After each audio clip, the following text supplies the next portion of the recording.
punishment. So I'm sure I've said it in a million videos, but if you are somebody who associates boundaries with punishment, you are not going to be somebody who should be teaching or learning boundaries, because again, like I always say, boundaries are not something that I believe can be taught, in the sense that boundaries are innate for a person, their preferences. And when we're taught we're not allowed to have innate preferences, that's when we have boundary work to do.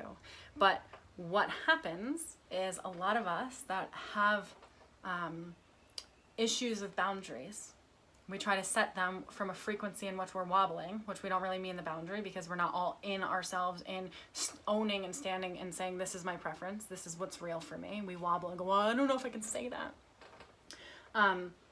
When we have associations with boundaries and punishments, I want you to understand that when you grow up and you set a boundary, or somebody sets a boundary with you, you're going to feel in your body either a desire to be punished, which is going to show up like a stomach ache or some sort of psychosomatic issue, or you're going to want to punish, right? So if you didn't get a solid model for what a boundary is, and somebody is setting a boundary with you and it's easy for them, and you're like, I didn't mean to like do that thing that's happening now, and like now I feel like an asshole because I didn't know, and I want to punish myself because I didn't know, or I want to punish you because you didn't tell me, or like the frequency of punishment comes for people like us who have boundary issues.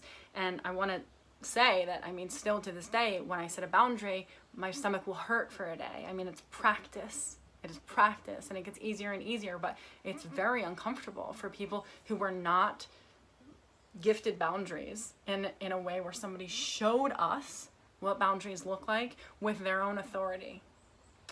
Rather, they punished us with what boundaries are not, in the sense that we were only given redirection when we were doing something wrong, not direction to do something right, right? So if you have an association with boundaries and punishment, I want you to just notice the tendency, and this is it, this is all I want you to notice in this, the tendency for you to experience a sense of self-punishment or of other punishment when a boundary is set. And I want to reflect to you that there is another way of living in which normal people who've been gifted the opportunity to grow into all of themselves throughout life and set their preferences and have their boundaries, and that's just honored, you know, it's just like it's not questioned the way that our boundaries and preferences were questioned, or demonized, or whatever they were. I want you to recognize that there are people who find it easy to set boundaries because that's just what, you know, that's just what's true for them, and that's a solid boundary, right? Like, I think that the intention of self-development is to get into a place where the boundary is a natural, it's almost like most of the time when you get in that space, you don't even have to set a boundary, to be fair, because you're already so full of yourself in a holy way that you don't even come across the cross point between somebody trying to cross your boundaries or you like not being clear about it. So boundaries are super uncomfortable for sure, but there's another section of life of people who find it very easy to just be exactly what they are. That is how to set a boundary. And when we get into a space of knowing exactly who we are and what we are, and we can take a stand for ourselves, right? When we are codependent, we are so much more willing to fight for somebody else than ourselves.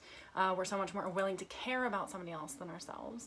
And boundaries come from a sense of not fighting, but being willing to care about ourselves, and realizing we're allowed to actually have a preference and be full of ourselves, and so is somebody else, right? And that's the thing too, it's like it's a two-way street for people like us. Like, boundaries feel uncomfortable when somebody sets them with us, even if they're polite, we're like, oh, it hurts, oh my god, because we were never, when we were taught boundaries or punished with them, it always hurt. So now there's a tendency to go, oh, that hurt, that's a boundary. It feels like an electric shock, an electric fence, instead of like, oh, that's just somebody's preference.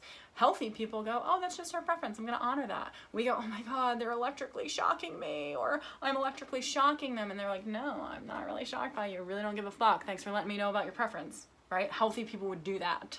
And ideally, we're hanging out with more healthy people than codependent or insane people these days. So I just want you to notice the tendency, the frequency, the braid of the frequency between self-punishment or punishment of other, just punishment in general, and boundaries. Because when you get super full of yourself, you can drop the punishment piece and recognize, oh, boundaries are just, it's literally an honoring of territory. It's just an honoring of territory. It's like, if I am a feline jaguar, it's like, okay, this is my home. Don't come into my space. I'm probably going to fight you if you do. Or you go, I'm coming to the edge of my space. I'm going to let you know this is my space. I'm here. Okay, great. Most of the time, something coming onto your territory is going to back off. But if you retreat every time somebody comes onto your territory, which is what we do, and we go back into ourselves, oh, they want me to go back into myself, I'm going to retreat. It leaves, again, so much room for their projections, them to come shit on your territory, them to come muddy up your energetic field with their shit, instead of, I'm just showing you. My boundary is nothing other than me showing you the line in which my inner territory says that you are acceptable to be. That's it. It's not even personal. It's just, that's what's comfortable, right? So when we can get into that space, boundaries become a natural extension of what we are. And oftentimes, like I said, we don't even have to say them because our energy is just, it's clear. We make it clear because we feel clear in our preferences. So notice the braid between punishment and boundaries, and notice that other people who find it very easy to live in honoring their own boundaries and honoring other people's do not braid boundaries with punishment. They braid boundaries with honoring. They go, oh, okay, great. Thanks for letting me know. That's actually really good information. So I know how to connect with you and communicate with you better. If we don't set those boundaries and then all of a sudden we do, they're like, what? Like, have you been fake this whole time? What's going on here, right? So just notice. It'll be helpful for you. Awesome. I'm Stacy Hoch, somatic embodiment coach, author of Imperfectly Sane and Earn Your Luck, a field guide for living beyond your narcissistic parents' wildest dreams. If you are not on my newsletter yet, check it out, stacyhoch.com. I do not often send stuff, but I hope that will change one day soon when all of my 4 kids are not constantly surrounding me.